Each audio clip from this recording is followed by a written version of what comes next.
देख रहे हैं लीड इंडिया टीवी न्यूज। सुबह से अब तक की खास खबरें न्यूज अपडेट में।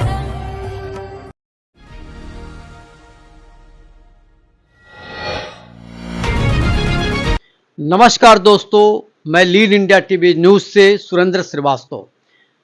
दोस्तों, 22 अप्रैल को पाकिस्तान के आतंकवादियों ने पहलगाम में जो आतंकवादी अटैक किया है वो बहुत ही शर्मनाक है। ये अटैक आतंकवादी अटैक ना कह के आप ये कह लीजिए कि पाकिस्तान ने भारत सरकार पर अटैक किया है, हमारी जमीन पर अटैक किया है। और ये अटैक दो देशों का है। एक ऐसा देश जो 47 में धर्म के आधार पर पाकिस्तान बना था, लेकिन भारत धर्मनिरपेक्ष। हमारे यहां सभी धर्मों का सम्मान है, चाहे मुस्लिम हो, चाहे सिख हो, चाहे जैन हो या पारसी हो, किसी भी धर्म का। हमने सभी को दिल से अपनाया, जगह दी और उन्हें अपने सर पर बिठाया। भारत के बड़े बड़े पदों पर, चाहे नेवी हो, चाहे आर्मी हो, चाहे हमारी स्काई फोर्स हो, एयर फोर्स हो, और चाहे हमारे पॉलिटिक्स में, राजनीति में, या हमारे लोकतंत्र के अंदर और हमारे शासन और प्रशासन में, सभी की भागीदारिता रही है। लेकिन हर बार पाकिस्तान भारत पर आक्रमण करता है और वो आतंकवादी अटैक करके हम भूल जाते हैं। लेकिन इस बार का अटैक हम भूल नहीं सकते, क्योंकि पहली बार भारत में जो अटैक हुआ है, जो आतंकवादी आए थे आईएसआई के गुर्गे, जिनको ट्रेंड किया गया था कि जाइए और पर्यटकों पर का निशाना बनाइए। दोस्तों, जिस तरीके से कुछ ही दिन पहले पश्चिमी बंगाल में मुर्शिदाबाद में हिंदुओं के घरों को स्याही से निशान लगा के आग में जला दिया गया, जान से मार दिया गया और उनकी बेटी बहुओं को उठा लिया गया, ठीक वही पैटर्न जम्मू कश्मीर में होता है। पर्यटकों पर मुस्लिम आतंकवादी अटैक करते हैं। और अटैक कैसा होता है? यानी कि हिंदुओं को कपड़े उतार के और उनसे नाम पूछते हैं कि तुम हिंदू हो। अगर हिंदू है, उन्हें शक होता है तो उसके कपड़े उतार देते हैं और उसके बाद उसे जान से मार देते हैं। आज हमारे स्टूडियो में विश्व सनातन हिंदू परिषद के अध्यक्ष के कुमार जी आए हुए हैं। हम उनसे जानना चाहेंगे कि इस आतंकवादी जो कार्रवाई हुई है पहलगाम पे, हम इनसे कई कड़े सवाल पूछना चाहते हैं। वो हिंदू की बात करते हैं, हिंदुओं के हक के लिए लड़ते हैं, तो आइए हम उनसे ही जानना चाहते हैं। पहले वो अपने संस्थान के बारे में बताएं और फिर हमारे कड़े सवालों का जवाब दें। नमस्कार के कुमार जी, मैं आपको अपने स्टूडियो में स्वागत करता हूं और मैं जानना चाहता हूं कि पहले तो पहलगाम पर जो अटैक हुआ है वो धार्मिक अटैक है या पाकिस्तानी अटैक है या आतंकवादी है? इस पे विस्तार से हमारे दर्शकों को बताइए। देखिए, सबसे पहले तो मैं ये बता दूं कि जो भी आतंकवादी हमला हुआ है ये धर्म के ऊपर ही आधारित बनाया गया है इसको, क्योंकि पाकिस्तान से और हमारे देश का ऐसा कोई और अदर इसके आइडियोलॉजी का, धर्म के आइडियोलॉजी के अलावा कोई हमारी उनकी दुश्मनी नहीं है। सिर्फ धर्म का ही दुश्मनी उन्होंने बनाया। और ये आज से नहीं, जब से हमारे भारत का टुकड़ा हुआ, जब से आजाद हुआ, इसी आधार पे ही देश का टुकड़ा हुआ कि मुस्लिम वहां जाएंगे और हिंदू लोग भारत में रहेंगे। मैं आपको बता दूं कि ये सेकुलरिज्म शब्द जो जोड़ा गया हमारे संविधान में, धर्मनिरपेक्ष, ये भी एक बहुत बड़ा साजिश था कांग्रेस गवर्नमेंट का, क्योंकि मूल संविधान में ये शब्द ये लिखा नहीं था। क्योंकि मेरा या सब लोगों का मानना है कि कोई भी देश सिर्फ अस्त्र शस्त्र से मजबूत नहीं होता जब तक उस देश का अपना धर्म मजबूत नहीं हो। हमारे देश का धर्म था सनातन धर्म, हिंदू धर्म, और हिंदू राष्ट्र है ये। इसको जबरदस्ती हम लोग सेकुलरिज्म बता के अपने देश को कमजोर किया। अब एक एग्जांपल मैं आपको देता हूं। इजराइल और फिलिस्तीन में जब लड़ाई हुई थी, भारत सरकार ने इजराइल को समर्थन दिया था, लेकिन यहां पर इस्लाम के नाम पर जितने मुस्लिम लोग थे उन्होंने रैलियां निकाली, उन्होंने समर्थन दिया फिलिस्तीन को, जी जी। जबकि भारत सरकार की ऐसी नीति नहीं थी। लेकिन इन लोगों ने देश धर्म का पालन नहीं किया, राष्ट्र धर्म का पालन नहीं किया, इन्होंने इस्लाम धर्म का पालन किया। ये हमारे देश के लिए एक बहुत बड़ा खतरा है। और आज ये सवाल फिर खड़ा होता है, क्या भारत के मुसलमान इस बार अपने राष्ट्र धर्म का पालन करेंगे या इस्लाम धर्म का पालन करेंगे? कुमार साहब, एक सवाल है, अक्सर जो है जो मुस्लिम बड़े बड़े नेता हैं, जब इस तरह के वाद विवाद आते हैं तो क्या कहते हैं पता आपको?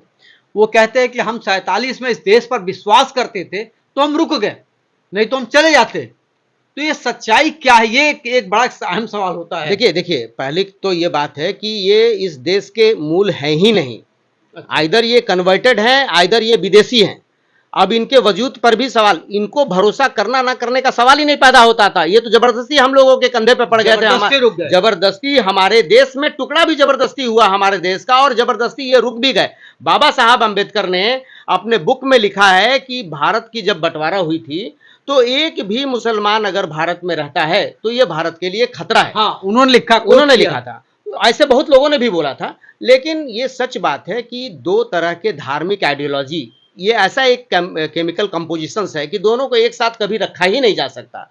तो ये अगर हम लोग साथ रह रहे हैं, आज हम लोग धर्मनिरपेक्षता की बात कर रहे हैं, तो ये देश को कमजोर करने की बात कर रहे हैं। ये हमारी मजबूरी है कि हम लोगों ने एक शब्द ले लिया, धर्मनिरपेक्ष। ऐसा नहीं होता। धर्मनिरपेक्ष का तो हम लोगों ने आज तक मीनिंग ही नहीं समझा, मीनिंग समझाया भी नहीं गया, समझा इनका कोई मीनिंग समझाया ही नहीं जा सकता है। क्योंकि मेरे हिसाब से एक ही परिवार है जो यहाँ धर्मनिरपेक्ष का एक एग्जाम्पल हो सकता है, वो नेहरू गांधी फैमिली, क्योंकि इसमें कोई एक धर्म का है ही नहीं। ये तो सब मिलीजुली सरकार है। ये नहीं, इन्हीं को एक एग्जाम्पल, कोई क्रिश्चियन है, कोई हिंदू है, कोई कुछ नहीं, हिंदू तो हिंदू भी है, ऐसा ये नहीं कहा गया। क्योंकि नेहरू जो शब्द है ना, ये बोलते हैं कि कश्मीर से आए, तो नेहरू नाम का सरनेम का टाइटल वहां कहीं नहीं, कश्मीर में तो कहीं नहीं मिला। तो खैर ये शोध का विषय है, उस पर हम लोग जाना नहीं चाहते, क्योंकि इतिहास जिस तरह से चलता आया और इनके जो 50-55 साल के कार्यकाल रहे हैं कांग्रेस के, हिंदुओं को कमजोर करने का ये इन लोगों का पूरा व्यवस्था रहा है कि हिंदुओं को कमजोर करो, संविधान में अमेंडमेंट करो। अमेंडमेंट करके इन्होंने सेकुलरिज्म शब्द जोड़ा था, धर्मनिरपेक्ष शब्द जोड़ा था। आज हमारा एक धर्म नहीं होने के कारण, इसीलिए हमारी संस्था और हम लोग सब हिंदू लोग एक ही मांग करते हैं कि भारत देश को पुनः हिंदू राष्ट्र के रूप में घोषणा देनी चाहिए।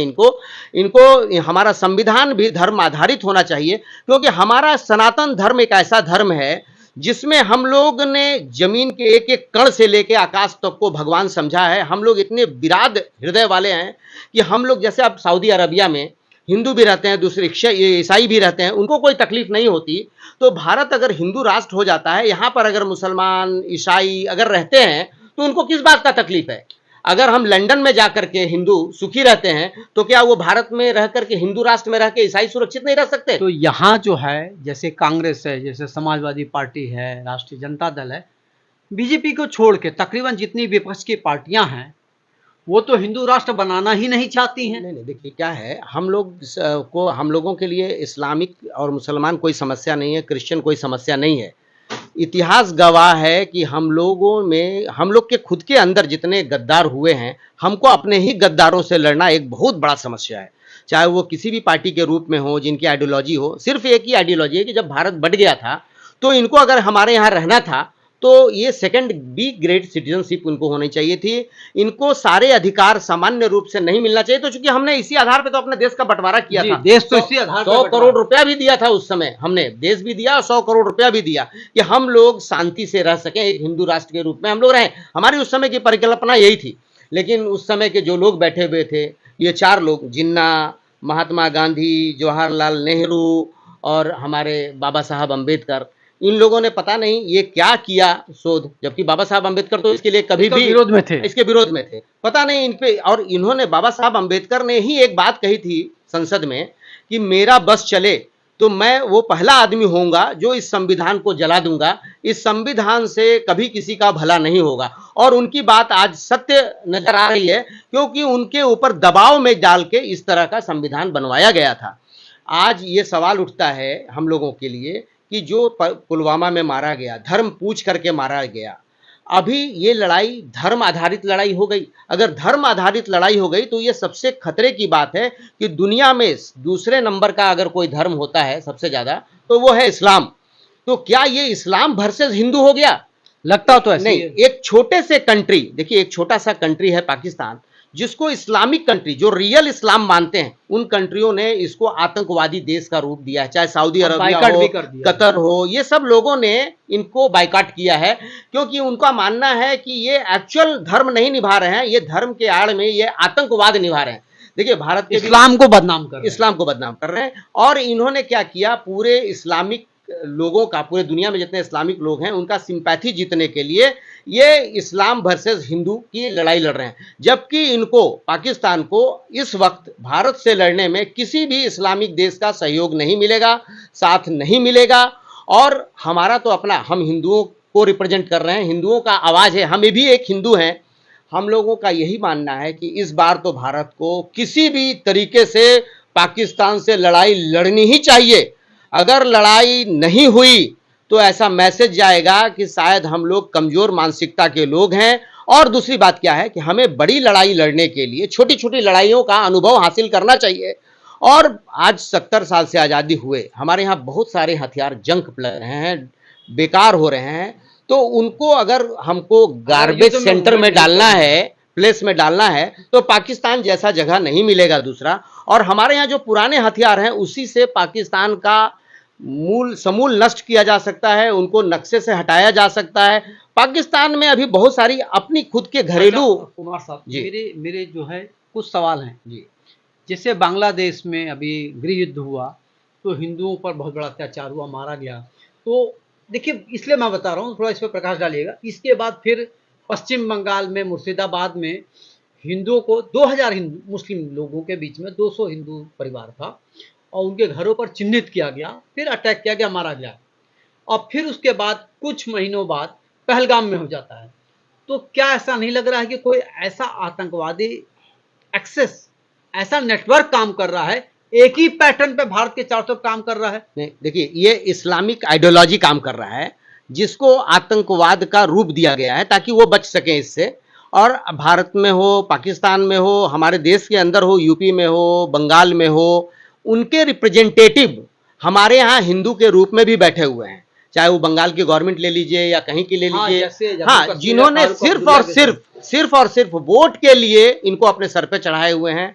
जबकि यहाँ के मुसलमान, इस बार तो उन्होंने दिखाया है, ऐसे नहीं है कि हर मुसलमान जो है इसी आइडियोलॉजी से वशीभूत हैं, और ना ही लोग तो हैं। हाँ, कुछ लोग हैं, जो कुछ लोग, अब देखिए समझना चाहिए उन इस्लामिक लोगों को कि ये चंद लोग, जब बम गिरता है तो वो ये नहीं देखता कि एक्चुअल जो मुस्लिम है, हिंदू है, कौन मरेगा। जो इसमें जिसने आतंकवाद फैलाया वो कितना मरते हैं और निर्दोष कितना मरते हैं। अक्सर देखा गया है कि एक्चुअल कल्पिट कम मरते हैं, ओरिजिनल निर्दोष विक्टिम ज्यादा होते हैं। आप इजराइल को ले लीजिए, इजराइल में फिलिस्तीनी लोगों ने निर्दोष लोगों को 1270 लोगों को लगभग मारा होगा उन लोगों ने। उसके बदले में इजराइल ने 50,000 लोगों को मारा, जिस 50,000 लोगों में मेरा मानना है कि जो मेन कल्पिट होंगे वो 5,000 भी होंगे, बिल्कुल बिल्कुल, और 45,000 निर्दोष मारे गए।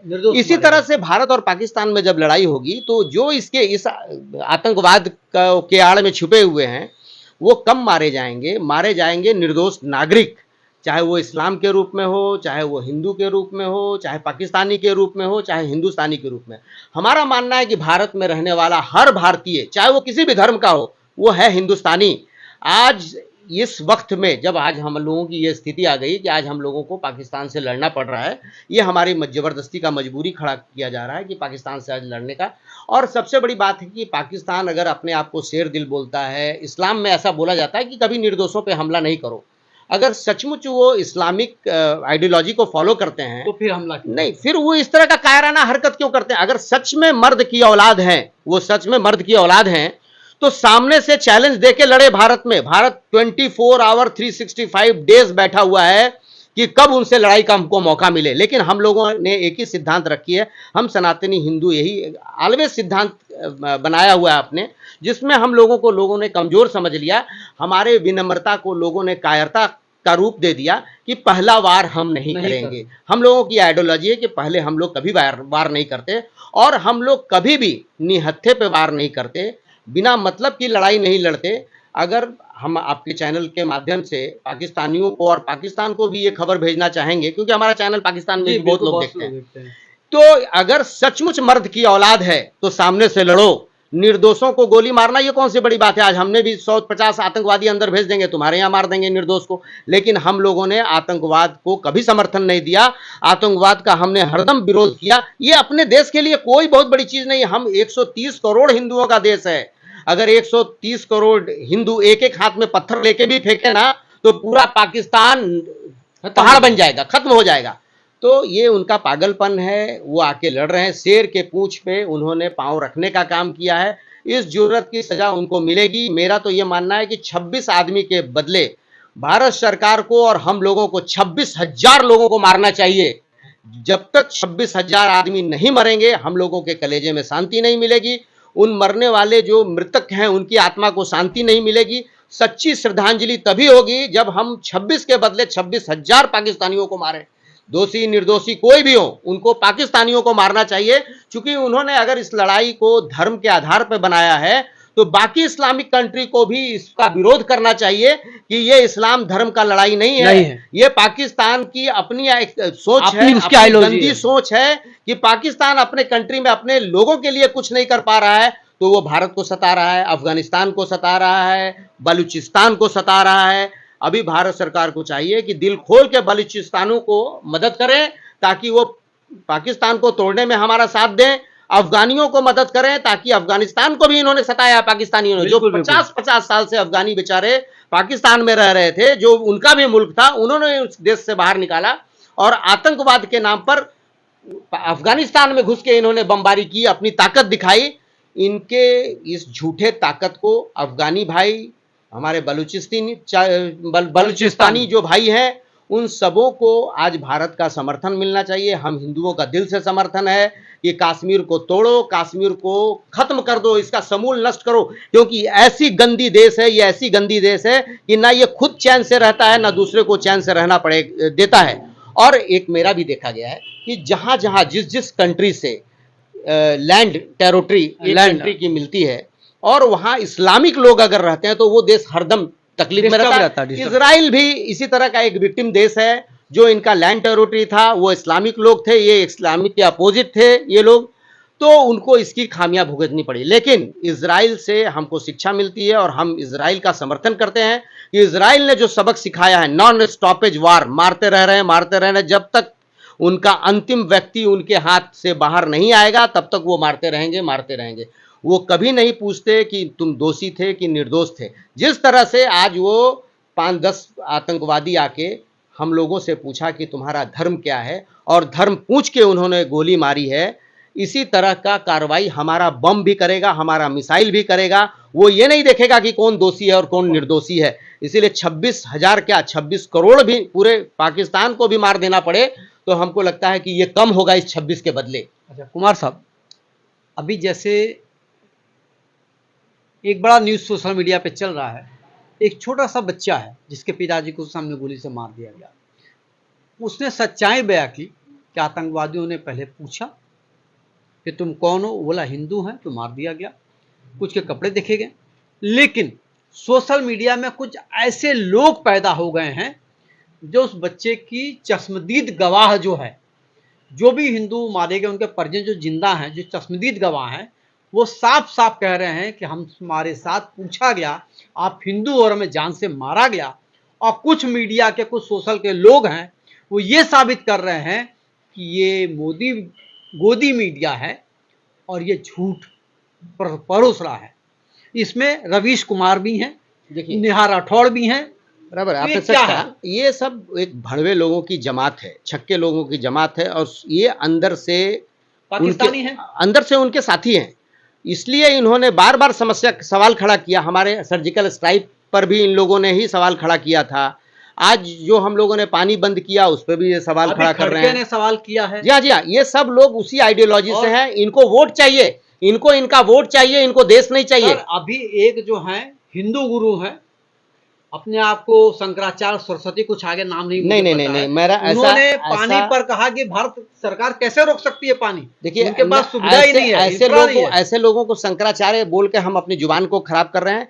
ना ऐसे हिंदू विरोधी बोलने वाले हमारे शंकराचार्य हो सकते हैं, ना हमारे धर्म गुरु हो सकते हैं, ना हमारे आचार्य हो सकते हैं। ऐसे फिजूल लोगों को हम लोग अपना ना शंकराचार्य मानते हैं, ना अपना आचार्य मानते हैं।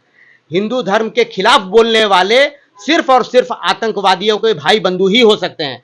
दूसरी बात मैं बताता हूं, आज हमारा फिर से निवेदन होगा कि इस बार जो भारत में मुस्लिम लोग रह रहे हैं वो धर्म के आधार पे अपना विचार ना बनाएं, भारतीय वो, बने। वो राष्ट्र धर्म को पहले निभाएं, क्योंकि ये राष्ट्र है तो ही वो सुरक्षित हैं, और राष्ट्र नहीं है तो वो भी नहीं सुरक्षित हैं यहाँ पे। क्योंकि पाकिस्तान में जाने के बाद उनके साथ क्या व्यवहार होगा ये सोचने वाली बात है। तो ये सिर्फ इस बात पर वो अपनी आइडियोलॉजी को अलग ना करें कि वो हिंदू हैं, हम इस्लामिक हैं तो हमको इस्लाम को समर्थन करना। इस बात का सर सबसे ज्यादा डर है हम लोगों को कि ये चीज कहीं वो ना हो जाए, गृह युद्ध में ना तब्दील हाँ हो गृह युद्ध में होगा तो इनका समूल नष्ट हो जाएगा। Yes. इनको गृह युद्ध नहीं करना चाहिए। इनको यही कहना चाहिए कि ये हमारा राष्ट्र धर्म है, भारत हमारी माता है, और भारत के ऊपर कोई आंच उठाए इसमें धर्म ना पूछो, ये हम देश एक हैं। सबका एक है और हम सबको मिल करके उन लोगों से लड़ना चाहिए जो हम लोगों को लड़वा रहे हैं और हमारे देश को तोड़ने का कोशिश कर रहे हैं। ये करना ही चाहिए, लड़ना ही चाहिए। अगर वो ऐसा नहीं करते हैं तो हमको लगता है कि दूसरी बार पलायन का स्थिति होगा। अच्छा, एक सवाल पब्लिक का है।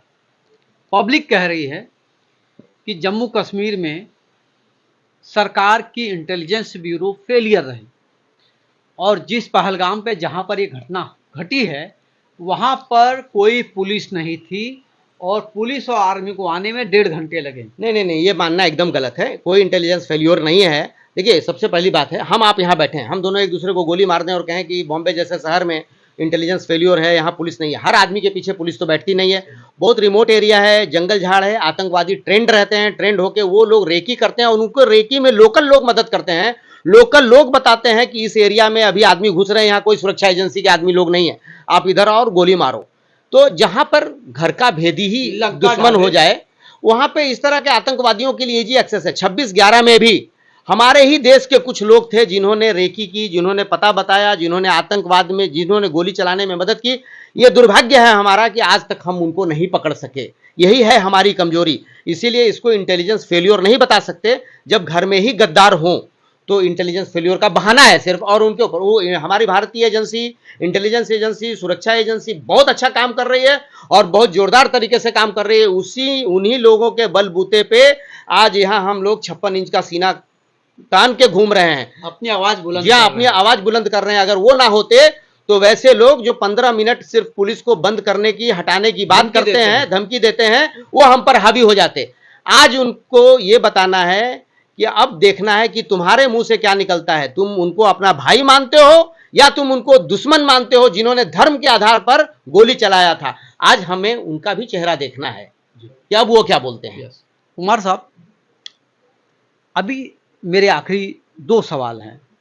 जो भारत सरकार ने जो पाकिस्तान के खिलाफ में जो डिप्लोमेटिक स्टेप्स उठाया है वो कितना सही है, और इसके खिलाफ में पाकिस्तान ने जो डिप्लोमेटिक स्टेप उठाया है वो किस तरीके का है? देखिए, भारत ने जो सरकार ने जो भी कदम उठाया बड़ा सराहनीय कार्य है, बहुत सराहनीय कार्य है। हर सीधा लड़ाई नहीं होता है। लड़ाई करने से पहले बहुत सारा फील्ड एक्सरसाइज होता है, बहुत सारी कंट्री को अपने समर्थन में लेना पड़ता है, बहुत लोगों को भरोसे में लेना पड़ता है, उनको बताना पड़ता है कि हमारे साथ क्या हुआ है, उनको भरोसे में लेना पड़ता है। और दूसरी बात क्या है कि पाकिस्तान ने अभी तक कोई ऐसा कदम नहीं उठाया, डिप्लोमेटिक कदम जिसको आप बोल सकिए। एक एग्जाम्पल भी बता दे कि उन्होंने क्या कहा है। जैसे उन्होंने कहा कि शिमला समझौता नहीं, मत मानिए आप। हम तो चाहते हैं आप भारत बंटवारा समझौता भी मत मानिए। बिल्कुल सही बात है। हमारा पाकिस्तान हम फिर वापस लेना चाहते हैं और तुमको यहाँ से भगाना चाहेंगे। ये तो बहुत अच्छी बात उन्होंने कही। बिलावल भुट्टो ने एक शब्द बोला कि पानी रोका है, अब पानी की जगह पे भारतीयों का खून जाएगा। मैं उस बच्चे को बताना चाहता हूं कि जब वो पैदा भी नहीं हुआ था तो हम लोगों ने 1 लाख पाकिस्तानी सैनिकों को नंगे भेजा था यहां से परेड करा के। ये उनके बाप दादा जानते होंगे, वो नहीं जानते। जी। इसीलिए वो बड़ी बड़ी बोलते हैं, अरे मच्छर के ये औलाद लोग हैं, मच्छरों की कंट्री है ये। कभी मच्छर आया तो आके हम लोगों को काट लिया। ये 26 जो लोग आके 26 तारीख को जो 22 तारीख को जो लोग मारे, ये क्या है? ये मच्छरों का एक कायराना हरकत है। अच्छा। क्या है और मार के गए। तो कुमार साहब, हम चाहते हैं कि हमारे दर्शकों को आप अपने जो आपकी संस्थान है, जो हिंदुओं के लिए कार्यरत है, काम कर रही है, आपको ऐसा संदेश दीजिए देश को कि देश में गृह युद्ध का माहौल ना हो और देखिए, सारे हिंदुस्तानी एक होकर जी हाँ। भारत सरकार के साथ कदम से कदम मिला के खड़े हो जाएं। भारत में रहने वाले हिंदू, मुस्लिम, सिख, ईसाई राष्ट्र धर्म का पालन करें। ये स्वतः का धर्म को अभी छोड़ दीजिए, राष्ट्र धर्म सर्वोपरि है। ये राष्ट्र रहेगा तो हम रहेंगे, आप रहेंगे और हर लोगों का धर्म भी रहेगा। इसीलिए मेरा ये विनती है कि अभी हम लोग धर्म विशेष पे ना जा करके राष्ट्र धर्म को अपनाएं और राष्ट्र धर्म का पालन करें। ये बाद में है कि देखेंगे कि कौन किस धर्म का है, लेकिन एक धर्म दूसरे धर्म से कभी भी लड़ने का शिक्षा नहीं देता है। तो इस धर्म के आधारित लड़ाई एक बहुत बड़ा विस्फोटक स्थिति पैदा हो जाएगा। ये सभी देशों के लिए हो जाएगा अगर हम धर्म के आधार पर लड़ाई लड़ते हैं, क्योंकि पर्सनल तो कोई ऐसी बात ही नहीं है भारत और पाकिस्तान में। जी, बिल्कुल। ना हमने उनका खेत जोता, ना उन्होंने मेरा जोड़ा। उल्टे हम लोगों ने तो कुर्बानियां दी, अपना धरती दिया और पैसे भी दिए, और आज हम लोग ये बात झेल रहे सही हैं है। उसका। आज उनको उनका मार झेल रहे हैं। हम लोगों को आज अफसोस हो रहा है कि उसी समय इनको समूल नष्ट कर देना चाहिए था और उनको बंटवारा भी नहीं करना चाहिए था। वो देश भी अपने पास रख देना चाहिए था। इनको बंटवारा गलती थी। हाँ, एकदम गलती थी। ये जहां से आए थे इनको वहीं भेज देना चाहिए था, और जो कन्वर्ट हुए थे उनको एक ही शर्त पर यहां रखना चाहिए था कि पुनः घर वापसी कर लो, अदरवाइज तुम बी ग्रेड सिटीजन होगे। और आज भी बोलते हैं कि अगर जो धर्म अपना राष्ट्र धर्म का पालन ना करे, जो भी विद्रोहियों का, आतंकवादियों का समर्थन दे, उनके ऊपर भी यही लागू करना चाहिए। उनको भी तुरंत 24 घंटे के अंदर देश से निकाल देना चाहिए। साहब, इसमें और भी बहुत सारी बातें हैं जो हम लोग नेक्स्ट वीडियो में बोलेंगे, क्योंकि वीडियो बहुत बड़ा हो गया। जी। जय माँ भारती, जय हिंदू। दोस्तों, के कुमार साहब ने जो बात रखी है, बहुत बड़ी बात कही कि हम हिंदुस्तानी, भारत में रहने वाले सभी भारतीय राष्ट्र धर्म का पालन करें। इस वक्त हमें राष्ट्र धर्म पर चलना है, और अगर हम सब राष्ट्र धर्म पर चलते हैं तो दुनिया की कोई ऐसी ताकत नहीं है जो भारत को किसी भी जंग में हरा सके। मैं इसी के साथ अपनी बात खत्म करता हूं और फिर नए एपिसोड में आपके साथ मिलूंगा। जय हिंद, जय भारत, जय महाराष्ट्र, जय हिंदू राष्ट्र, जय हिंद। ये थी न्यूज अपडेट की खास खबरें। लगातार बने रहिए हमारे साथ। अब हमें दीजिए इजाजत, कल फिर मिलेंगे न्यूज अपडेट की खबरों के साथ। देखते रहिए लीड इंडिया टीवी न्यूज। जय Hind. Subscribe now and press the bell icon. Never miss an update.